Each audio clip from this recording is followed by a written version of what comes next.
Vamos a Colosenses capítulo 1, versículo 9. Pónganle un título a la clase: el conocimiento de su voluntad. Dice, voy a leer, ¿ustedes me siguen?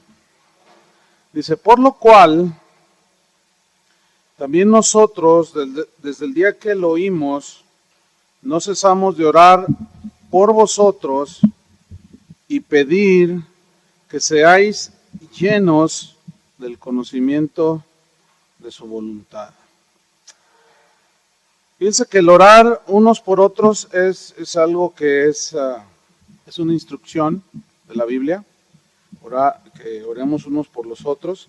Cristo oró por sus discípulos, ¿se acuerdan? En Juan capítulo 17, Él oraba para que pues, Dios los guardara del mundo, que Dios los dirigiera, etc. Y aquí vemos a Pablo que ora por los colosenses. Ahora, si notamos bien, la oración de Pablo es netamente espiritual, o sea, pidiendo cosas netamente espirituales, ¿sí?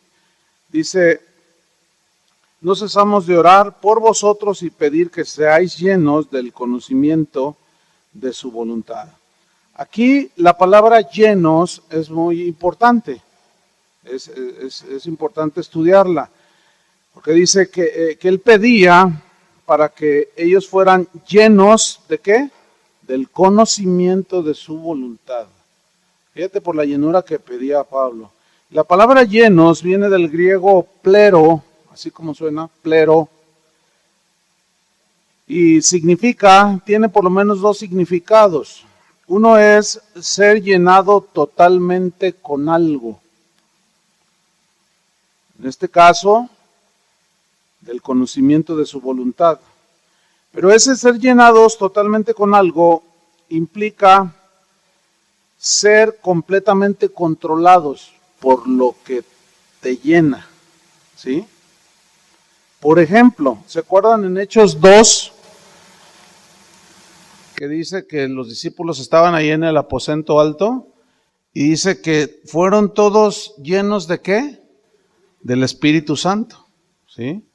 Es decir, que fueron totalmente inundados del Espíritu Santo y por lo tanto completamente controlados y dirigidos por el Espíritu Santo. En Hechos capítulo 6, versículo 5, habla allí de un hombre llamado Esteban. ¿Se acuerdan que era uno de los diáconos? Y dice en Hechos 6:5,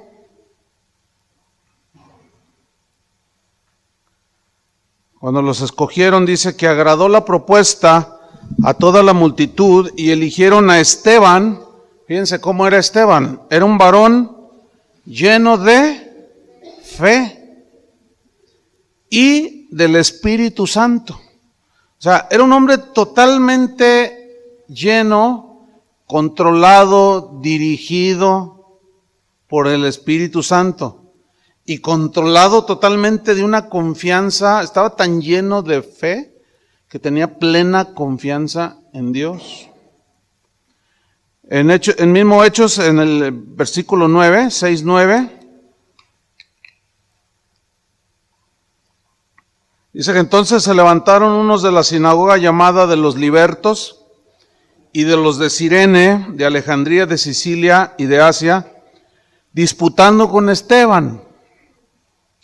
Pero no podían resistir a la sabiduría y al espíritu con que hablaba. Vemos entonces aquí a un hombre de Dios, a un diácono, ¿sí? Un hombre que hacía un servicio práctico pero útil dentro de la iglesia, el diaconado. Y él estaba tan lleno de fe, de confianza en Dios y tan lleno de sabiduría que no podían resistir. Significa no podían contender con la sabiduría con la que Esteban hablaba y el espíritu con el que hablaba, o sea, porque estaba lleno, estaba totalmente controlado, ¿sí? ¿Se acuerdan que los fariseos estaban llenos de celos contra Jesús y contra los discípulos? Y esos celos los llevaban a obrar de lo que estaban llenos, con celos, ¿sí? Y les decían cosas y los calumniaban y los acusaban y porque ellos estaban llenos de celos. Los discípulos en la barca, cuando Jesús les dijo pasemos al otro lado, que se vino una tempestad, ¿se acuerdan? Dice que fueron llenos de temor cuando estaban ahí en la barca. Y el temor los dominó, el temor los controló. Entonces ellos obraron conforme a lo que estaban llenos, de lo que estaban llenos dentro, ellos obraron. Si notamos estos casos que estoy mencionando, todos estuvieron completamente controlados por algo. En el caso de Esteban, estaba controlado, ¿por qué? Por fe, sabiduría, estaba totalmente lleno. En el caso de los otros, de los fariseos, estaban llenos de celos, de los discípulos llenos de temor. Entonces, aquí hay un principio. De lo que tú estás lleno en tu interior, ¿sí?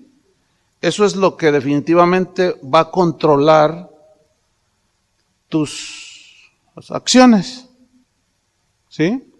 Si tú estás lleno de rencor, luego se ve una persona rencorosa. ¿Se acuerdan que Jesús dijo de la abundancia del corazón que habla la boca? Porque estás tan lleno de amargura que no puedes hablar otra cosa.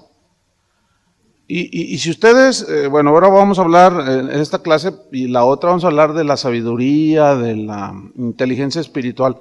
Pero si son inteligentes espiritualmente, ustedes van a discernir de lo que está llena la gente. Bueno, entre comillas, es bien fácil. Por lo que la Biblia enseña. Porque de lo que estás lleno, eso es lo que te domina. Eso es lo que te controla.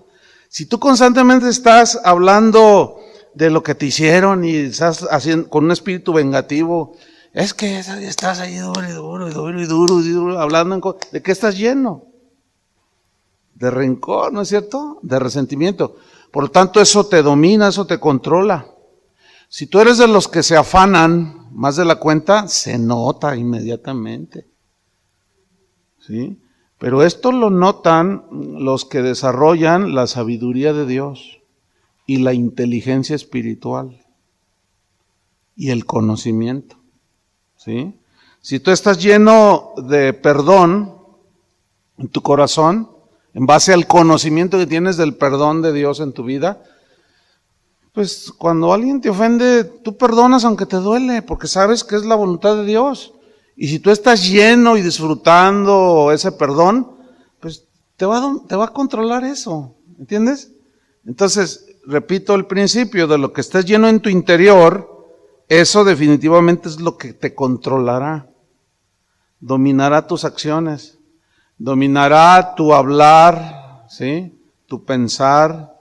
Entonces Pablo oró para que los colosenses fueran totalmente llenos, controlados por el conocimiento de la voluntad de Dios. Él dijo, yo oro para que seáis llenos del conocimiento de su voluntad. Y fíjate qué oración, Esa oración es de 24 quilates, de puro oro macizo. Porque está haciendo una petición que tiene que ver con las cosas eternas, ¿sí? Entonces les dice, para que sean llenos, controlados, dominados por el conocimiento de su voluntad. Ahora, la palabra conocimiento, perdón, viene de un término griego, epignosis, y epignosis, que se traduce conocimiento, significa pleno discernimiento.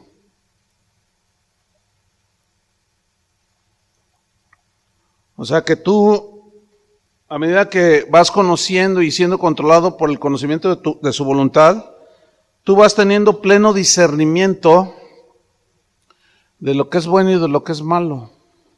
¿Entiendes?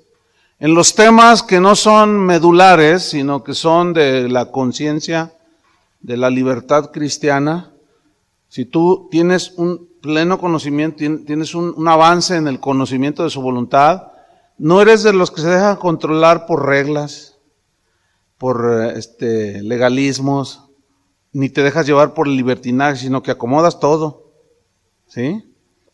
Porque hay muchos que basan su cristianismo en guardar el domingo, o sea, hasta venir a la iglesia le atribuyen poderes. Dicen, voy a ir a la iglesia para que me bendiga. ¿Qué es eso? Eso no, ese concepto no está en la Biblia. Voy a ir a la iglesia para que me bendigas. Sin embargo, cuando hay un desconocimiento de esto, pues ¿cómo va a haber discernimiento? Entonces el pastor le atiza, ¿no? Los pastores le atizamos a la gente. Por eso Dios no los bendice, porque no vienen a la reunión. Porque la Biblia dice que no dejen de congregarse. Vengan, congréguense para que Dios los bendiga. No, eso no consiste. Venimos porque adoramos a Dios, ¿no es cierto? Y para conocer su voluntad. Pero no atribuirle ni a la asistencia, ni al ayuno, ni a otras cosas, poderes que no tienen. ¿Sí? Y si tú eres lleno y tienes un equilibrio y tienes un pleno discernimiento, un pleno entendimiento, también significa plena información, que es algo que el Espíritu Santo da, ¿verdad? Y tú no eres de los que andan diciendo allí que si celebres o no Navidad, o sea, si tú quieres hacer algo, tú lo haces, si no, no lo haces, o sea, el que hace caso del día lo hace para el Señor, el que no lo hace, no lo hace para el Señor, pero Dios los ha recibido, dice Romanos, ¿no? Entonces, es una señal de adolescencia o de niñez espiritual, aquellos que basan su cristianismo en esas cosas. El cristianismo es muchísimo más que aretitos, que muchos predicadores se la pasan tirándole a los aretes. Son del mundo, son del diablo, ¿verdad? El cristianismo es muchísimo más que pantalones y que aretes, ¿o no? El asunto es que como no están llenos del conocimiento de su voluntad, de una información, de un discernimiento, pues es un nivel bajo, espiritual. Por eso hay que crecer, por eso Pablo oraba para que fueran llenos, controlados del conocimiento de su voluntad. Ahora, el conocimiento en la Biblia es un tema central. Por ejemplo, en Efesios 1:17 y Filipenses 1:9, para que lo anoten, yo se los leo. Efesios 1:17 dice, para que el Dios de nuestro Señor Jesucristo, el Padre de gloria, y aquí está orando también ahora, pero por los efesios, os dé espíritu de sabiduría y de revelación, o sea que entiendas, en el conocimiento de Él. Fíjate qué oración hizo también por los efesios, para que les diera un espíritu de sabiduría. Entonces vamos a hablar de la sabiduría. Y de revelación en el conocimiento de Él. Hay gente que dice, no, Dios es amor, Él nunca se enoja. No conoce todavía el otro lado. Dios es santo, puro, pero también se enoja. Dice que horrenda cosa es caer manos en un Dios vivo. Cuando dice horrenda cosa, es porque su ira, ¿quién la va a resistir? Entonces también se enoja. Pero muchos, en una falta de conocimiento y de sabiduría, hablan de un Dios que no es el que presenta la Biblia. Ciertamente es amor, pero también es un Dios de justicia. Por eso tenemos que conocer a Dios en todos sus atributos. En Filipenses 1:9 dice, y esto pido en oración. Noten cuáles eran las oraciones de Pablo. ¿Sí? Si hacemos un análisis de qué es lo que le enseñan a la gente en las iglesias de hoy a orar y a pedir, es una pena, es una vergüenza. Casi todo va enfocado a la obtención de las cosas terrenales. Créanmelo, miren, les voy a decir algo que a lo mejor los sorprenda, pero yo no recuerdo en tantos años en haber estado en un evento o en un lugar donde había predicadores, donde oraran por la gente pidiendo esto. Siempre son, que te dé la unción para que tengas poder. Bueno, tú dices, bueno, pero hay cosas, hay mucha gente que tiene fe, tiene dones del Espíritu Santo, pero no tiene sabiduría para ejercerlos.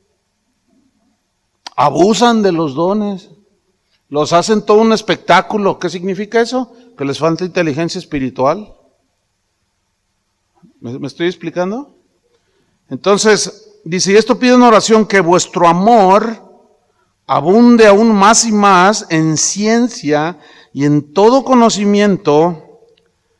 ¿Con qué fin? Para que aprobéis lo mejor. Aquí aprobar habla de un previo discernimiento, para aprobar lo mejor, ¿sí?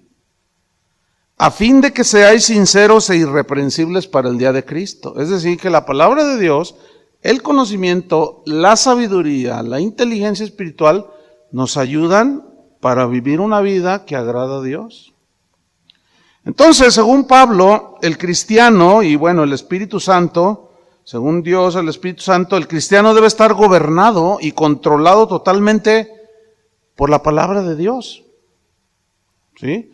Porque la palabra de Dios revela la voluntad de Dios, ¿entiende? Por eso es que conocer las Escrituras es de suma importancia para poder conocer al Dios de la Biblia. A mí me preocupa muchísimo cuando escucho a predicadores o a pastores que instruyen a su gente y les digan, no, ¿para qué tanto estudio? Te van a volver loco tanta palabra. Dice. Y luego su frase célebre es, no, acuérdate que la letra mata. La letra mata, dice. O sea, ellos están dando a entender que si tú estudias te mata la vida espiritual. ¿Qué aberración es esa? O sea, ¿qué cosa tan contradictoria a lo que Pablo hablaba y enseñaba? Vamos a Jeremías 9, 23 y 24. Jeremías 9, 23 y 24.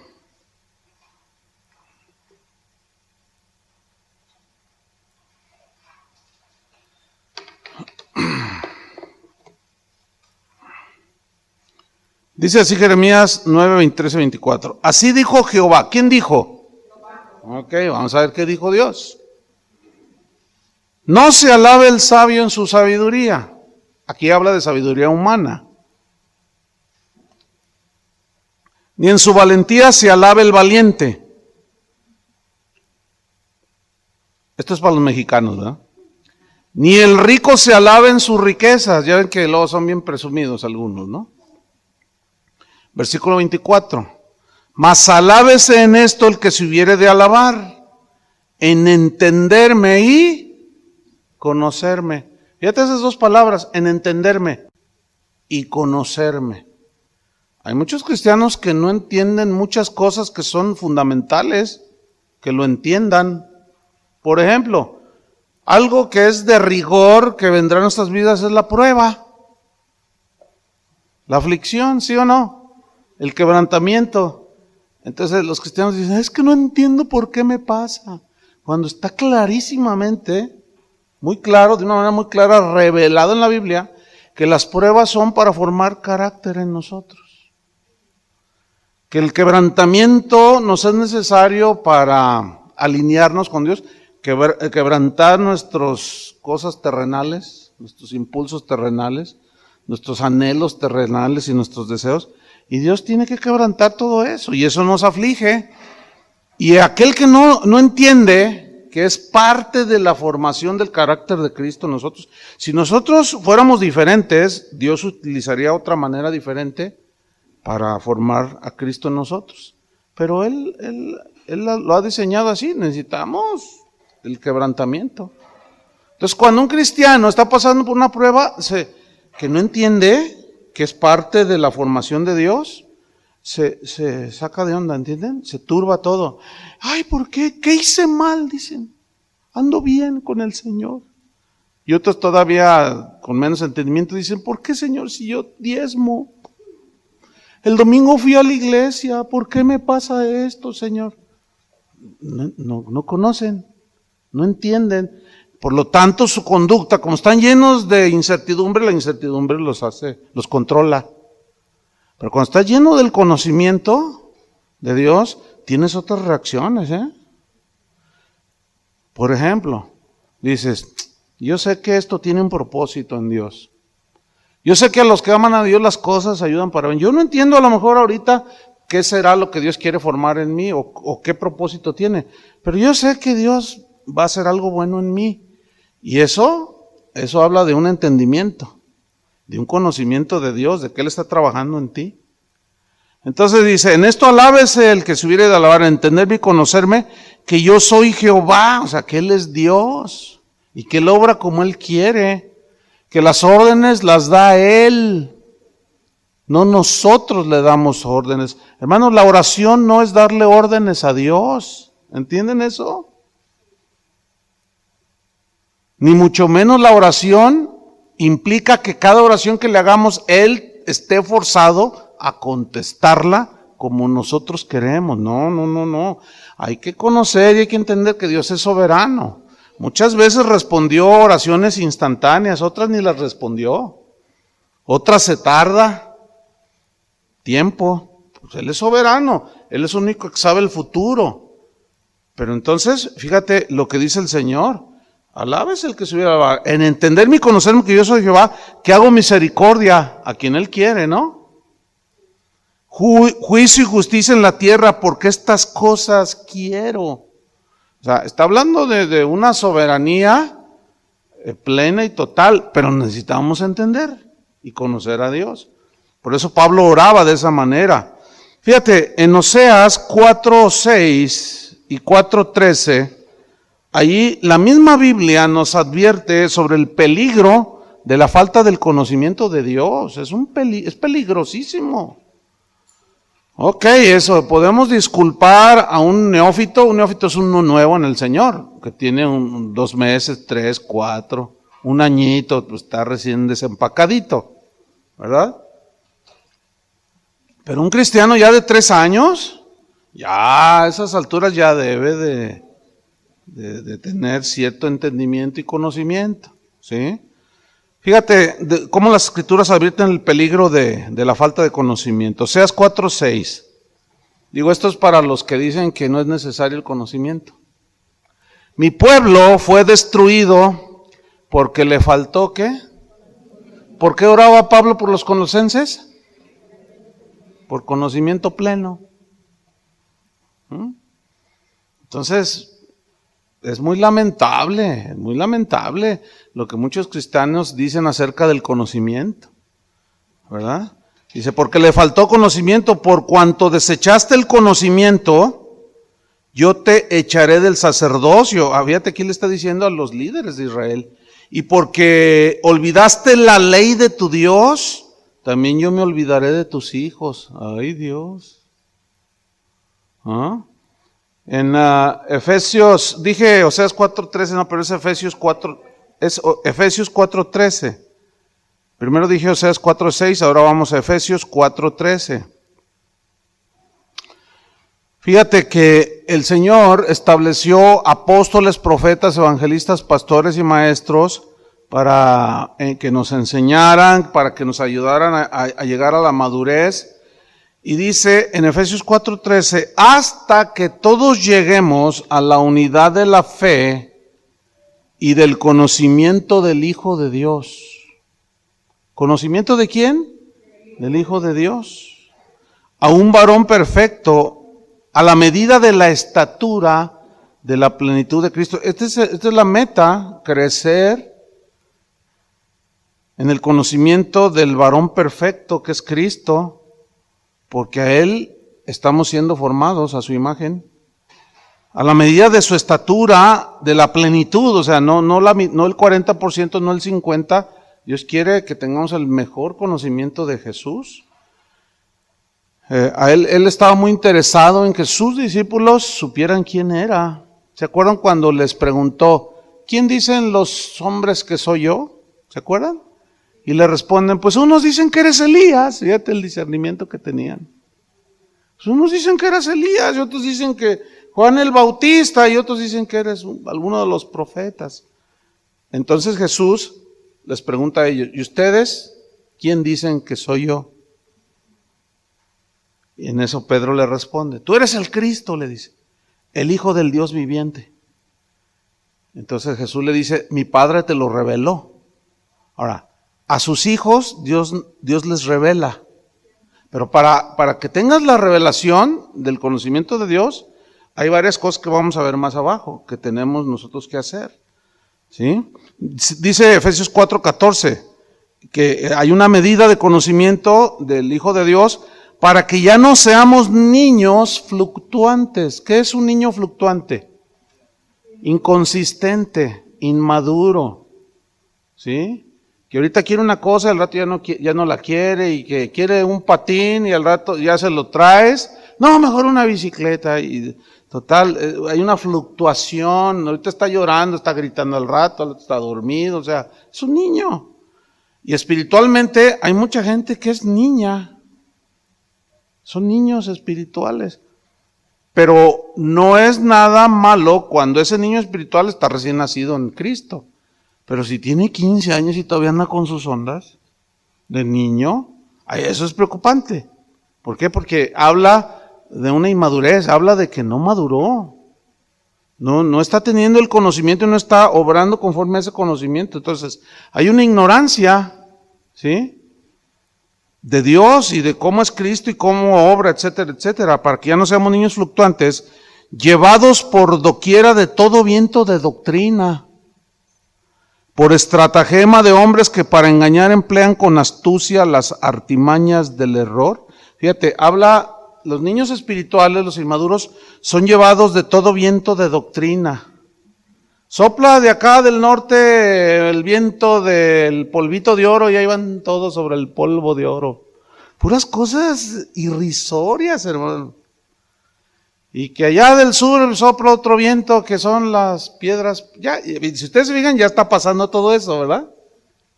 ¿Sí se captan esto?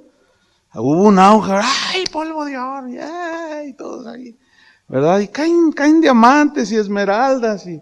Uno aquí decía que le había caído en su iglesia una pepita de 100 kilos de oro, imagínate, ¿no? O sea, rayan en lo fabuloso, así parece que hablan de mitología griega y una de cosas que, ¿por qué? Porque cualquier viento de doctrina los mueve, ¿sí? Ahora, ¿qué vendrá? Bueno, nada más estén observando, ¿sí? Los que hacen guerra espiritual, por allí alguien me mandaba un video, ahora ya hacen inmersiones en el océano para hacer guerra espiritual submarina. Para los demonios, bueno, sí da risa, ¿verdad? Y se ve en el video, ustedes se han fijado, por ejemplo, en Cancún, en Acapulco, hay imágenes de vírgenes, ¿sí han visto? Entonces ellos dicen que pues ahí está el demonio también. Entonces se ve ahí en el video que están ahí atándolo, ¿entienden? Están buceando, ¿no? Y luego se ve uno que le da patadas a una virgen que está ahí. Y luego ya salen, ¡oh, qué tremenda victoria! Ya estamos a los espíritus submarinos. Han de ser anfibios, porque duran ahí y luego se salen, ¿verdad? Y tú dices, bueno, entonces los que viven en el desierto pues no pueden hacer guerra submarina, no más los que viven en la playa. Entonces, no, por favor. Y bueno, ¿qué vendrá después? ¿Quién sabe? ¿Verdad? Pero dice que esta gente, hombres que hacen estratagemas, estrategias para engañar y emplean con astucia las artimañas del error. Ahora bien, ¿a quiénes engañan y a quiénes les ven la cara? Así en buen mexicano, ¿a quiénes? A los inmaduros, ¿entienden? A los que no tienen discernimiento. Asumen que porque es algo así muy, muy espectacular, dicen, ¡ay, qué tremendo, es poderoso eso! ¿Verdad? El otro día me mandaron un correo, pastor, me urge saber su opinión respecto a aquellos que se van al infierno. Entonces, bueno, mi opinión es que pues se ha de sentir re feo, y ya. Pues, ¿qué voy a opinar de eso? Pues, las experiencias personales son muy personales. Yo no dudo que haya experiencias de muchos tipos, pero las experiencias personales no deben ni de predicarse. Se pueden mencionar como una ilustración, nada más. Pero mucha gente los pone como mensaje central y sustituyen, por ejemplo, la predicación de la palabra con un testimonio que dura 1 hora y media, dando detalles de cómo fueron a a las Bermudas a hacer guerra submarina, ¿entiende? Y citan versículos, pero obviamente fuera del contexto y engañan a la gente. Ahora bien, ¿cómo se obtiene el conocimiento? Bueno, hay dos maneras o dos pasos para obtener el conocimiento. El número uno es algo muy necesario. Pues debes desearlo. ¿Sí? Pues si tú no deseas el conocimiento de Dios, como paso número uno, pues no vas a hacer el paso número dos, que es escudriñar las Escrituras. Si tú te conformas con lo que oyes y luego oyes a esos guerreros submarinos, pues imagínate, ¿no? El asunto es que como ellos dan fórmulas, los seres humanos somos muy dados a la receta, ¿entienden? A la fórmula, no tanto a la guía del Espíritu Santo basada en la Escritura. Entonces, número uno, hay que desearlo. Juan 7:17 dice así: el que quiera hacer la voluntad de Dios. Yo les pregunto, ¿cuántos quieren hacer la voluntad de Dios? Fíjate cómo dice el que quiera, porque no todos quieren. No todos quieren. Hay un pastor que está corrigiendo sus doctrinas erradas y está muy apenado y una convicción tremenda del Señor. Y claro, empezó ahora a predicar el evangelio. Y claro, a mucha gente o a algunos de su congregación no les gusta porque andan mal. Y entre ellos, su líder de alabanza, me está diciendo este pastor ahora durante la conferencia que vino, y le dijo, ¿sabes qué, pastor? Yo mejor renuncio. ¿A qué renuncias? Dice, pues es que está muy duro como lo estás planteando ahora. Antes estaba suave. Pues hablabas de prosperidad, de poder, de unción, pero ahora te estás metiendo hasta la cocina, dice. ¿No sería el Espíritu Santo hablando ahora con el mensaje de Dios para limpiarlo de su pecado escondido? Y claro, ya no le gustó. Y prefieren, ya no quieren saber la voluntad de Dios. Les interesa sentirse bien, les interesa vivir bien. Les interesa estar cómodos, ¿verdad? Y disfrutar su cristianismo, el cual pues, no se parece al de la Biblia. Entonces dice, el que quiere hacer la voluntad de Dios conocerá si la doctrina es de Dios, o sea, si la doctrina que Jesús estaba predicando es de Dios, o si yo hablo por mi propia cuenta, porque ustedes recordarán que cuando Jesús hablaba y predicaba, unos creían, se arrepentían, como la samaritana, Nicodemo y otros, pero otros se rebelaban. ¿Se acuerdan del joven rico cuando el Señor le dijo lo que tenía que hacer? Dijo, no, yo no doy nada, ahí nos vemos, y se fue triste porque tenía posesiones, no estuvo dispuesto a hacer la voluntad de Dios. Obviamente en ese momento se cierra la puerta del conocimiento. Entonces, como requisito número uno, tienes que desear conocer, ¿sí?, la voluntad de Dios. Y número dos, para conocer la voluntad de Dios, tienes que estudiar las Escrituras. Tienes que escudriñar las Escrituras. Es que no hay vuelta de hoja, ¿verdad?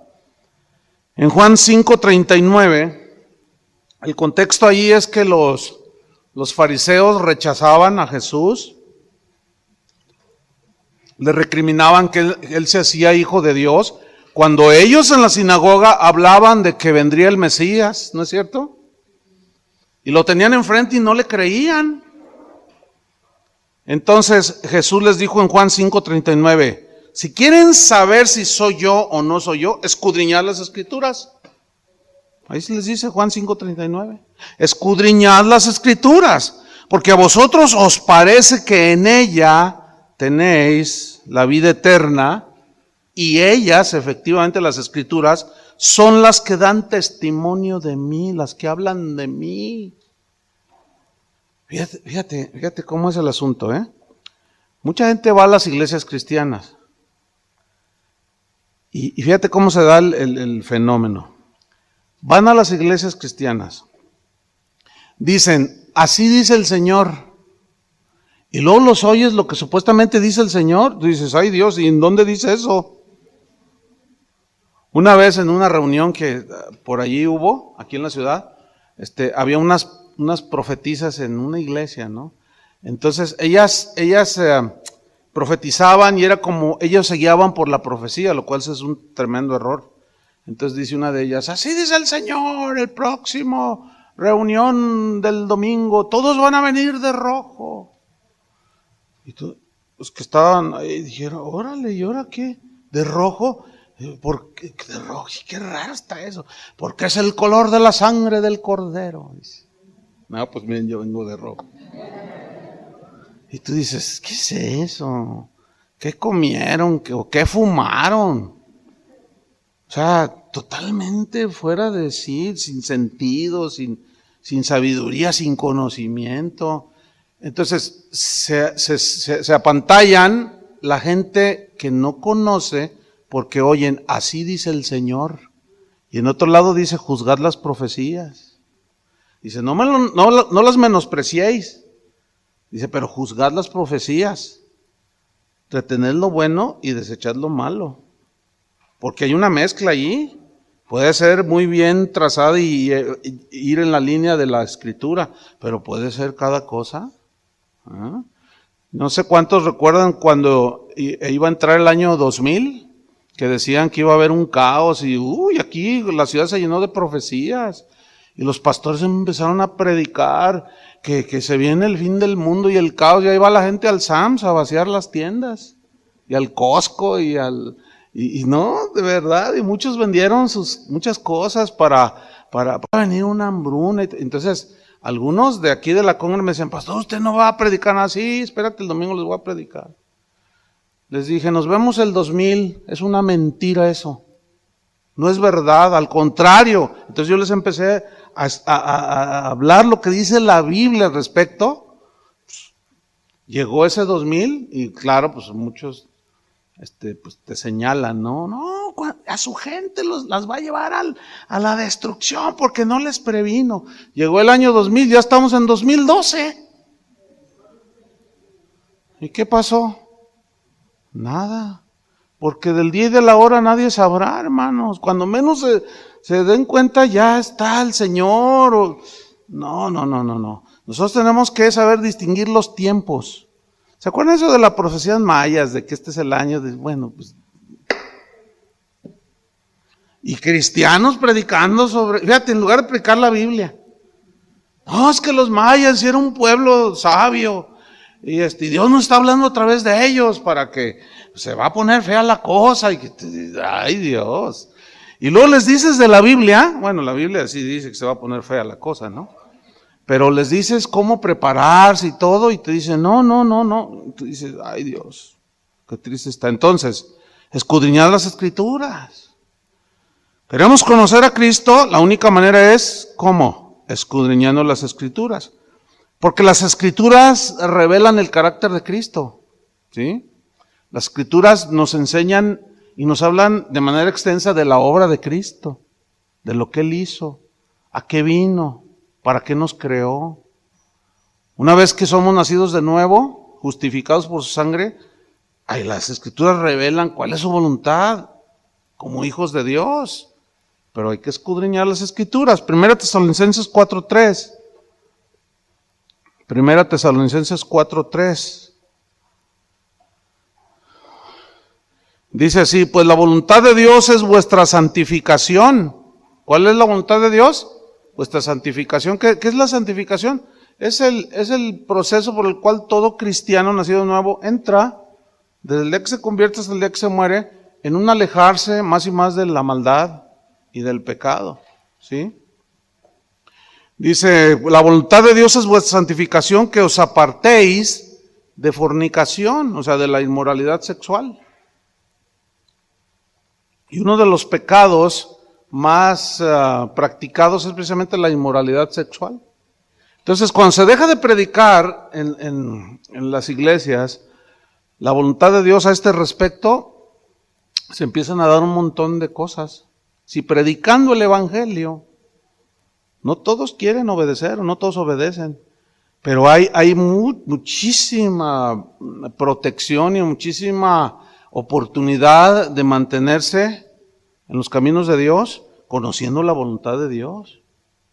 Pero el que la ignora, Y luego todavía algunos les atizan a la carne, dicen, no, pues ya somos salvos y la gracia es suficiente, hermanos, y gloria a Dios. Y no tiene nada de malo que hagamos esto. Como un pastor un día jactándose dijo, ustedes son un montón de religiosos, así nos dijo, ustedes. Y estábamos en una mesa, había como una reunión de pastores, ¿no? Y llegó así como muy de chirichero y bromista, y bueno, ¿qué hago? Saludamos, ¿no? Y de pronto empezó así a tirar pullitas, ¿no? Y le dice, ustedes religiosos, a ustedes son muy tapados, dijo. Ustedes están bien atados, son unos religiosos. Órale, pues ¿qué te pasa? Porque lo está diciendo en serio, pero con sarcasmo. Y lo dicen, a ver, ¿cuántos de ustedes llevarían a su gente a un antro a bailar? Miramos, ¿estás bromeando? No, dice, yo los llevo. Somos libres en Cristo. Ustedes son unos religiosos. Mira, yo nada más me volteé, dije, o sea, imagínense, hermanos, vámonos al antro. Por favor, o sea, no inventen. Y otros ya metieron el antro a la iglesia, ¿no? Y ahora ya en lugar de decirle antro le dicen santro. No, ¿es en serio? No, ¿y para qué te cuento? ¿Y todo eso qué promueve? Pues la inmoralidad sexual, porque exalta las pasiones de la carne. 1 Tesalonicenses 5:18.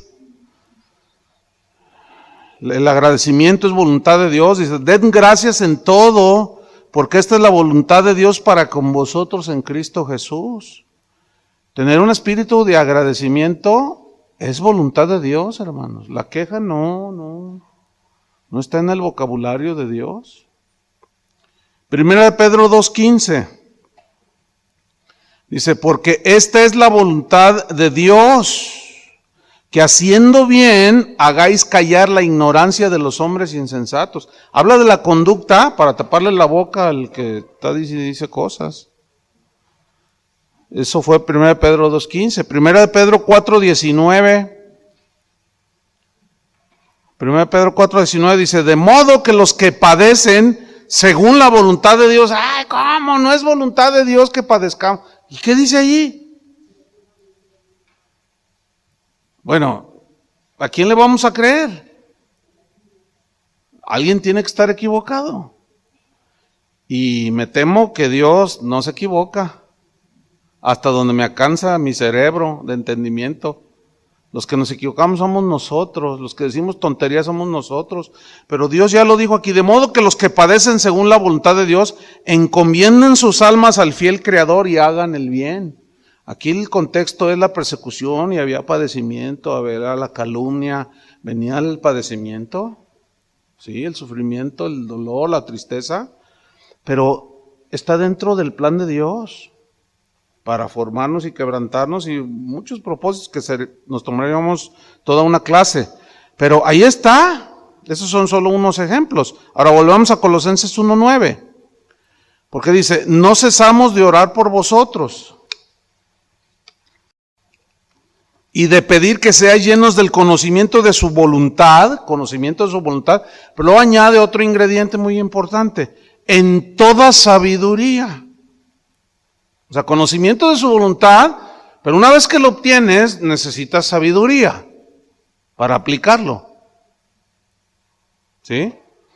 La palabra sabiduría viene del griego sofía. Si alguien se llama Sofía, se llama sabiduría. Y esta palabra, sofía, que se traduce sabiduría, es la habilidad que Dios da para obtener los principios de las Escrituras, o sea, para entenderlos, ¿sí? Pero no solamente entenderlos, sino aplicarlos, ¿sí? Fíjate, hay mucha gente que tiene conocimiento, pero no tiene sabiduría para aplicarlo en el momento exacto, ¿sí? Es como esto, mira, la medicina, por ejemplo, hay inyecciones que son peligrosas si no son la cantidad adecuada, en el lugar adecuado, de la manera adecuada, no se puede pasar, etcétera, etcétera, ¿no? Entonces, alguien puede tener un conocimiento, pero si no tiene sabiduría para aplicar el conocimiento y es indolente e irresponsable, los médicos se encuentran con demandas por negligencia médica, o sea, son descuidos. Y luego dicen, ¿y cómo fue el asunto? Pues es que le inyectó esto, pero entonces otro dice, ¿pero cómo? ¿El doctor dio esa instrucción? Sí, dijo que tantos miligramos de esto. No, eso hace una reacción mortal con quién sabe qué. ¿Cómo se le ocurrió? Fíjate, debido a muerte. ¿Sí? Hay gente que, por ejemplo, si tú tienes conocimiento que los ídolos, como dice Pablo a los Corintios, no son nada, pues ¿qué son? Nada. Pero ahora necesitas tu sabiduría, ¿sí? Para saberte conducir, porque algunos...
van a la casa de su abuelita y pues la viejita está llena de ídolos.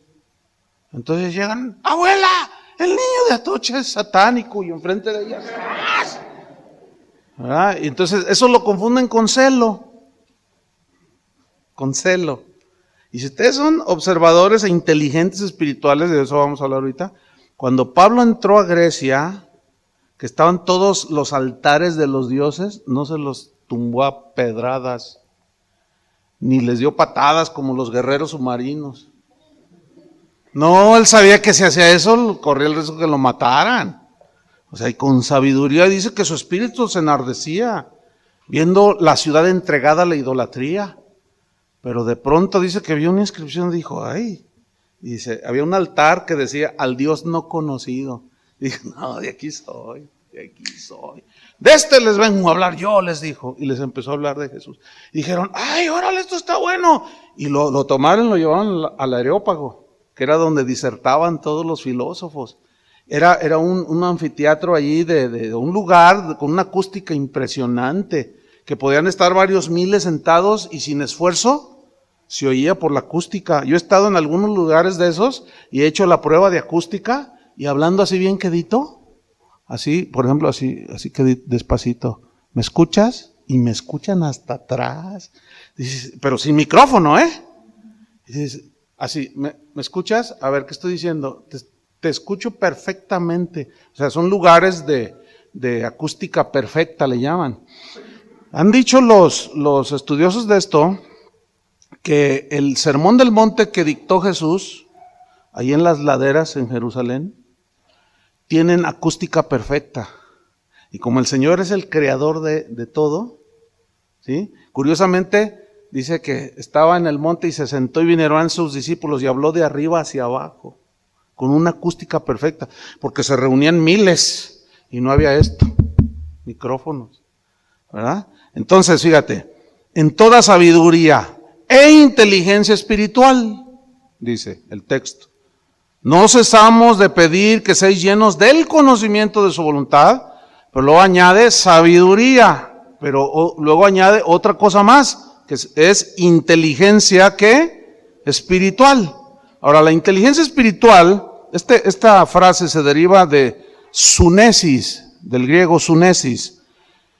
Y bueno, es un término que se refiere a la aplicación de los principios bíblicos a la vida cotidiana, que es como el ejemplo que yo les presenté de Pablo. ¿Sí? Es un término que se refiere a la aplicación de los principios bíblicos a la vida cotidiana y tiene que ver mucho con conocimiento. El conocimiento requiere pues sabiduría, sí, para saber el momento y cómo, y la inteligencia espiritual, pues a la aplicación de esos principios. Entonces, fíjate, la mente que está equipada con sabiduría e inteligencia espiritual, pues imagínate, ¿no? Se sabe conducir en la vida cotidiana, en los asuntos familiares, en los problemas de negocio, en los asuntos de negocios, en las situaciones que se presentan. Cuando tú no sepas qué hacer, pídele a Dios sabiduría, porque se entiende que tú estás obteniendo un conocimiento, ¿sí? Entonces tú dile, dame sabiduría, Señor, dame inteligencia espiritual. ¿Cómo tratar? Hay veces que me pregunta gente, pastor, tengo mi hijo adolescente y me pasa esto con él, esto y esto y esto. ¿Qué debo de hacer? Entonces, no hay un patrón en la Biblia que diga, mira, todos van a hacer esto, por lo tanto, darles esta receta. No, lo que yo les digo es, mira, ora al Señor, ve su situación, ve su condición, pídele a Dios sabiduría, porque cada hijo es diferente. O sea, la manera en que yo traté a mis hijos cuando eran adolescentes va a ser bien distinta a tus hijos. Créemelo. O sea, esto es porque todos somos individuales, somos diferentes.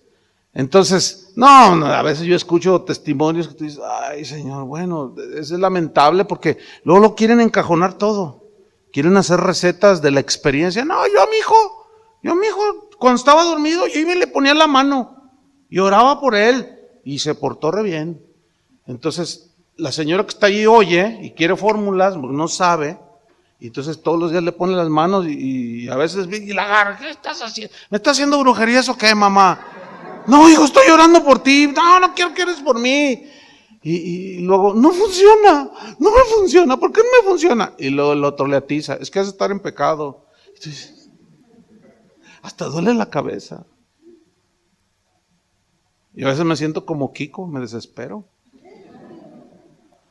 Pero eso tiene que ver con la enseñanza, hermanos. Sin duda, tiene que ver con la doctrina que se le imparta a la gente. Entonces, si no es la sana doctrina, si no es la palabra de Dios, ¿cómo va a haber sabiduría? ¿Cómo va a haber inteligencia espiritual? Ahora, ¿qué es lo contrario de la inteligencia? La torpeza.